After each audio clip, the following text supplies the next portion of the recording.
Hi there. Right, you all probably know that the spectrum was massive in Russia and other Eastern European territories.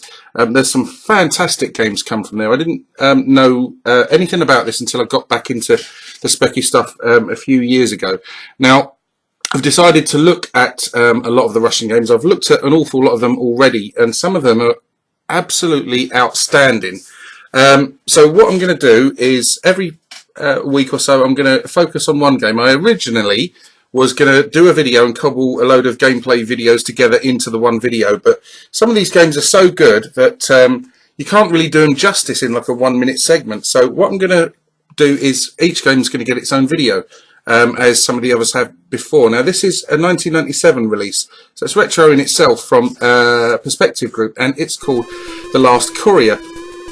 And it's really, really, really great. It's hard as hell to start with, but once you understand the mechanic of the game, it starts to make sense, and there really is an awful lot of fun to be had, sort of like working the levels out, etc. Now, you're going to need your Spectrum emulator in TRDOS mode, TRDOS, sorry. So just make sure you set that up beforehand. Spectaculator sort of detects it for you and sort of prompts you that you need to change. So just check that that's the case beforehand. Now, thanks ever so much to Evgeny, who runs the Sinclair channel, big Russian ZX Spectrum YouTubing channel, who's also provided me with the names of some other games to try out, which I'm going to be bringing to you in future videos, hopefully.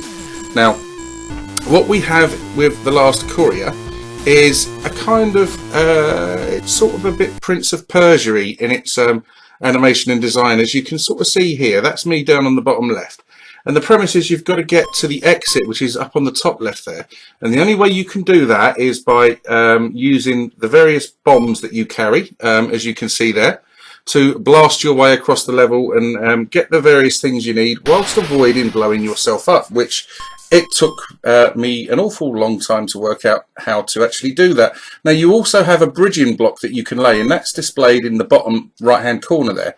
To use that, you just press A, and he will lay that down. That will help you reach inaccessible places. Now, you can only carry 9 of the bombs, etc., and you can only carry 1 bridging block at a time. So you really, really have to think about what you're going to use and where.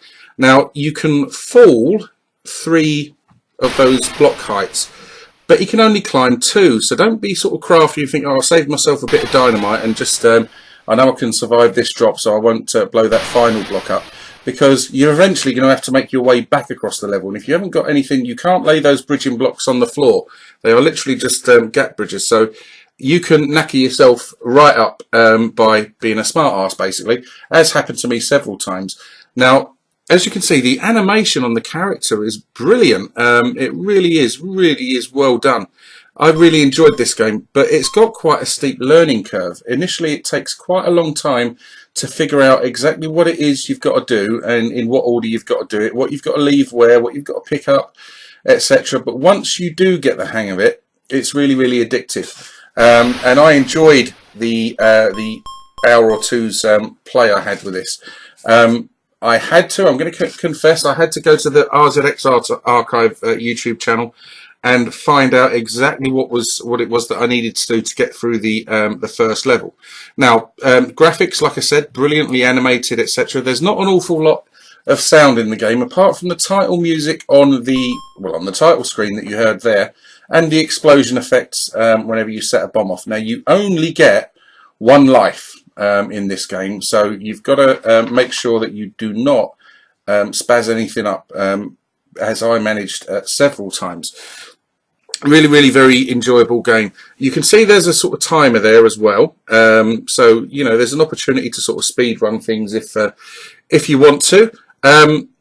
And there's a little bit to and fro and backwards and forwards, as you can see. Now, as I said, you can only carry 1 of those blocks at a time, 1 of those bridging blocks. So what I'm doing here is going all the way back to another part of the level and placing the block where I'm going to need it eventually, as you can see me doing just here.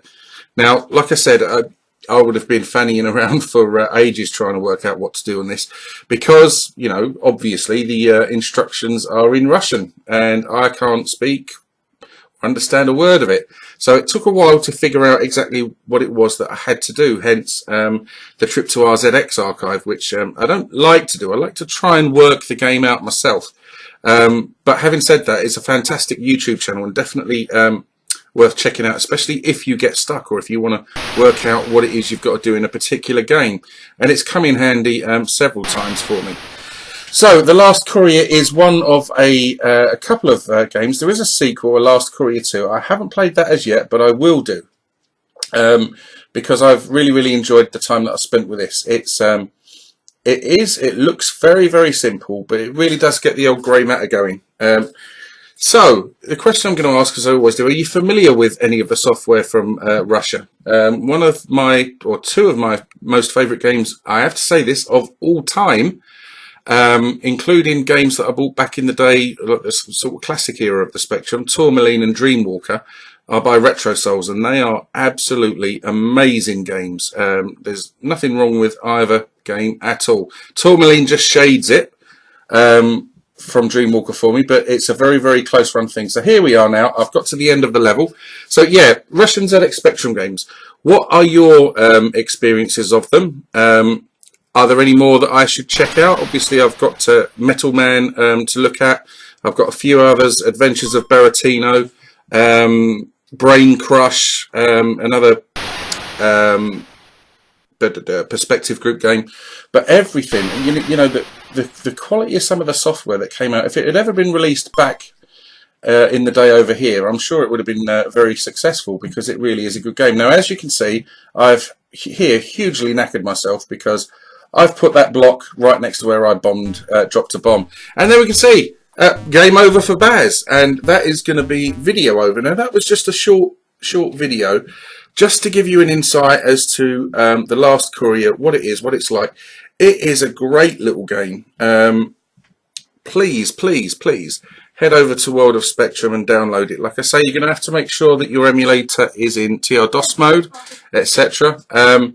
But you will really enjoy that. It's just fantastic to see the sort of love and dedication. I mean, some of the demos that come out of the Russian scene as well, they're just amazing. Some of them, you know, some of the things that are being dragged out of the Spectrum in this day and age are brilliant. And it also goes to show how widespread the love for the ZX Spectrum was and still is. It still remains incredibly strong and vibrant, and we all know that from the homebrew games that are still being released today, and the quality of them is just getting better and better and better. So there's always something for us to love. Right, that's the end of this video. Thanks ever so much for watching it. I hope I've done enough to make you want to check The Last Courier out, because it really is worthwhile. And I do like to sort of try new games, etc. I do like to try new experiences, etc. And it's just great. Thanks ever so much for watching. If you like the video, please let me know. If you wish to subscribe, please do so. But if you do subscribe, please take the time to join in the discussions. Okay, thank you ever so much, and goodbye.